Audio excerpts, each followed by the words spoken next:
खटमल और बेचारी जू। पंचतंत्र की कहानी। एक राजा के शयन कक्ष में मंदरी सर्पिनी नाम की जू ने डेरा डाल रखा था। रोज रात को जब राजा जाता तो वह चुपके से बाहर निकलती और राजा का खून चूसकर फिर अपने स्थान पर जा छिपती। संयोग से एक दिन अग्निमुख नाम का एक खटमल भी राजा के शयन कक्ष में आ पहुंचा। जू ने जब उसे देखा तो वहां से चले जाने को कहा। उसने अपने अधिकार क्षेत्र में किसी अन्य का दखल सहन नहीं था। लेकिन खटमल भी कम चतुर न था। बोलो, देखो, मेहमान से इसी तरह बर्ताव नहीं किया जाता। मैं आज रात तुम्हारा मेहमान हूँ।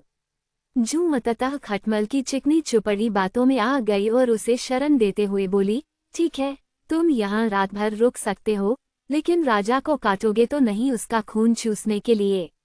खटमल बोला, लेकिन मैं तुम्हारा मेहमान है, मुझे कुछ तो दोगी खाने के लिए।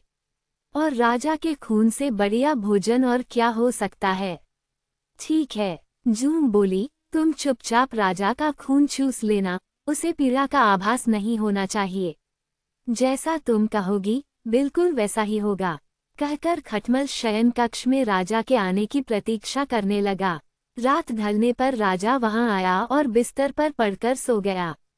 उसे देख खटमल सब कुछ भूलकर राजा को काटने लगा, खून चूसने के लिए। ऐसा स्वादिष्ट खून उसने पहली बार चखा था, इसलिए वह राजा को जोर जोर से काटकर उसका खून चूसने लगा। इससे राजा के शरीर में तेज खुजली होने लगी और उसकी नींद उचट गई। उसने क्रोध में भरकर अपने सेवकों से खटमल को ढूंढकर मारने को कहा। ये सुनकर चतुर खटमल तो पनलग के पाए के नीचे छिप गया, लेकिन चादर के कोने पर बैठी जू राजा के सेवकों की नजर में आ गई।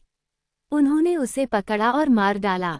सीख, हमें अजनबियों की चिकनी चुपड़ी बातों में आकर उन पर भरोसा नहीं करना चाहिए, अपितु उनसे सावधान ही रहना चाहिए।